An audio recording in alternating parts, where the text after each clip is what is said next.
Okay, so useful jumps on... Okay, so Mirage, of course, you can jump up here to Ninja really easily just by crouch jumping. You can also jump on top of these boxes. You have to be up... You have to be on top of this specific stair right here, and then you can just jump up here incredibly easily, get up to Palace really quickly. Of course, you can't forget about these jumps. There's the ladder room jump where you just jump up here and then jump up here. It's super simple. You just have to obviously jump and then crouch when you're in midair and then, you know, land on top of that. And you can also do the exact same thing over here with window, like so. Super easy.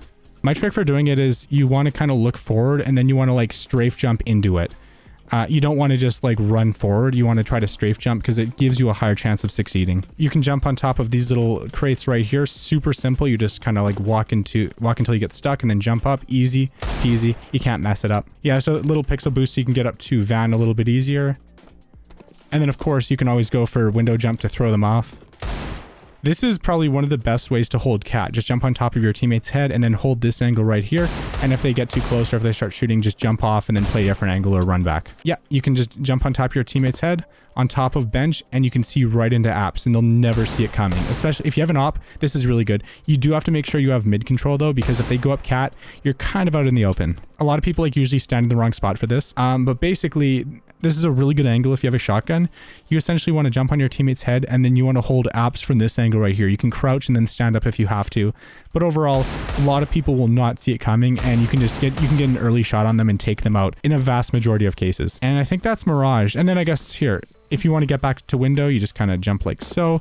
And you can also jump down and jump on top of this ledge right here and chill. And then hold ladder room or hold mid or hold whatever. This is what Simple actually does this a lot. He basically fakes fully jumping down by just jumping down to this ledge right here and then peeking him. If you run right here into this corner and then crouch jump on top of this little wooden thing, you can get up here. This is called Zipnik's box or whatever, because he always holds this angle. You can basically just jump from here to on top of here, and not really a great angle, but it's kind of an off angle and you can use it to hold ladder room and then also you can use it to hold window.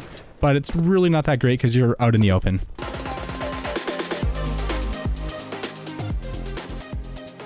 All right, so Inferno has a lot of really cool jump spots and boost spots and everything. So, and we're going to be jumping right into that. If you want to get on top of half wall and you don't have a teammate, you can actually jump from the top of these barrels. You do have to strafe and you do have to jump though when you get close to it. But once you learn this though, it's really easy. And, you know, it's a really good way to hop on top of the wall without requiring a teammate to help you out. However, keep in mind that banana should be clear or smoked off if you're going to do it because it is risky. Okay, last attempt.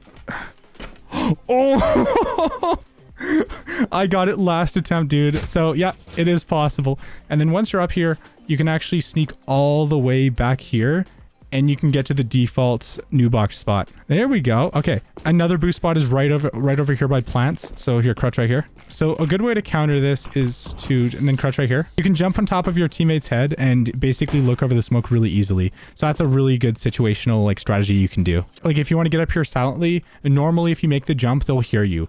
But actually, like, and it's mainly because you have to run a little bit. But if you get your teammate to crouch, you can actually, here, stand up.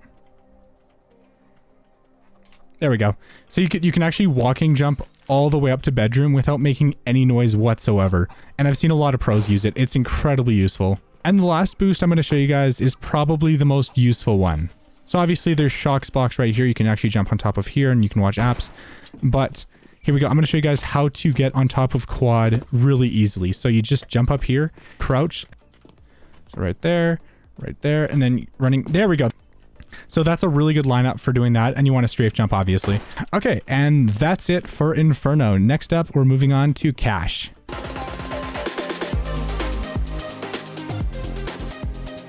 So you want to jump on top of your teammate's head right here, and then you can actually... So this is kind of like a two-man boost, where you can jump peek heaven from basically across the map. It's actually really overpowered. So this is kind of like a two-man version of the Olaf boost. It's more useful for getting info than actually getting a pick. This is a really useful two-man boost that a lot of people don't really do. Your teammate can actually boost you all the way up until heaven. It can be really overpowered if done correctly. And of course, you can also jump on top of this wall right here. And you can, like if you're playing on the CT side and you want to hold water, this is incredibly useful. You can also kind of do a similar thing right here just by jump peeking. You can also jump on top of the box and you can get a little bit more info. And it's a way to see if there's anybody water. Hold up. You can also make this jump right here, and this can save you a little bit of time, or it can help you get to a nice head glitch spot. There we go. And then boom, you have a perfect angle And you can just crouch too. And you can see monster, you can see short, you can see deep monster. Like it's good. It's really good. So this is the nade lineup. So you line it up like so. You blow the door up, and then you have your teammate jump on top of the rails, and you jump on their head. And you can literally see right into connector right at the beginning of the round. So just one of the best ways to get info. And if you have an op, that's pretty much a guaranteed frag if they go that way.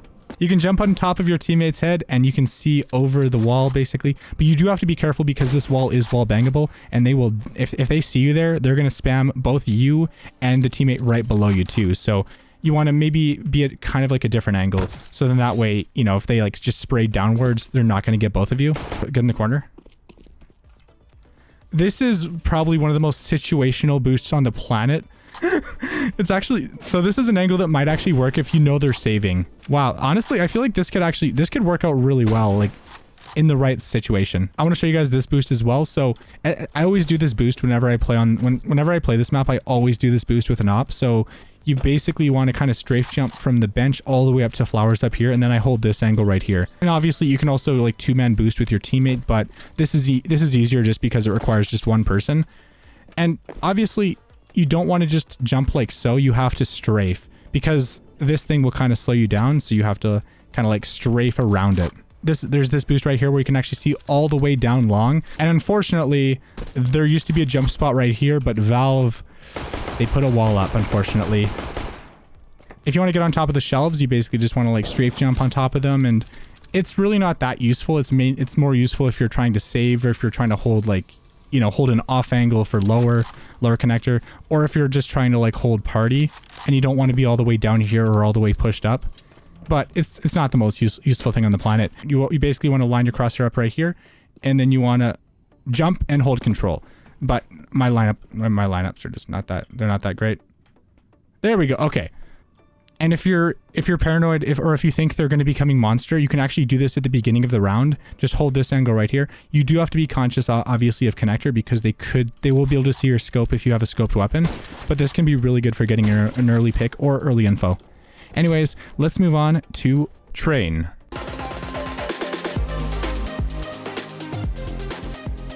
All right, so welcome to Train, the most communist map in the entire game. Oh yeah, the totem drop. Yep. You basically want to jump on top of your teammate's head, and then you want to basically totem drop like so and just destroy them basically. And then the best way to counter it, here, drop down from ladder like solo. So this is pretty much like the best lineup for this. You want to aim right here and then boom. And they're always going to drop down to this exact spot every single time right around here. So there you go. Yeah, the classic boost spot, you can just strafe jump up on top of this box right here over by Z. Kind of, I mean, not the most useful thing in the world, but if you know they're camping in the corner and you want to bamboozle them, you can just do this jump right here and then just zip, got it, get them. So this is very situational as well, but you can actually see, on top of red train right here. So if you can actually hold this angle right here, and if they climb up the ladder, you can just shoot them immediately. Or if they go all the way up top, boom, you have a clear angle on them. You can also kind of see a little bit. Yeah, no, these things kind of block the way, so you can't really see Z at all. But you can, I mean, the red train though, like, bro, like this is such a good angle, like if you're playing against people who aren't expecting it. Oh yeah, there's also this jump. I call it the pimp jump because he's the guy who kind of made it famous. An easy way to do it is just to hug the wall and then just, yeah, there we go. That's the easiest way to do it. Just hug the wall and then just jump and then move a little bit to the right. Yeah, that's the easiest way to do it consistently. There's pretty much no pre-planning to this. We're just trying to make it work on the fly and try to stand like right against it in the middle. Wait, do you have God mode on? This is the lineup. You basically walk into this wall right here until you're right here. You want to look at this wall kind of like so. Turn around, crouch, aim for the corner of this star right here, and shoot. It's the stupidest, most situational thing in the entire game, but honestly, I dare you guys to try that in game, and if you hit it, send me the clips on Twitter. Anyways, guys, thank you so much for watching. If you guys enjoyed, like, comment, share, subscribe, and stay tuned for part 2 coming out next week. I'm already actually working on it, so I'm going to be able to get it done on time, even though I'm lazy. But overall, guys, huge thank you to CSGO Etsy for sponsoring today's video, and thanks to them, we're doing the Gut Knife Case Hardened giveaway, so make sure to join the Discord, just be active, and once you reach level 15, you can enter that. And yeah, it's basically just for active people in the community, but overall, thank you guys so much for watching. It's Turbo, and I'm out. Peace.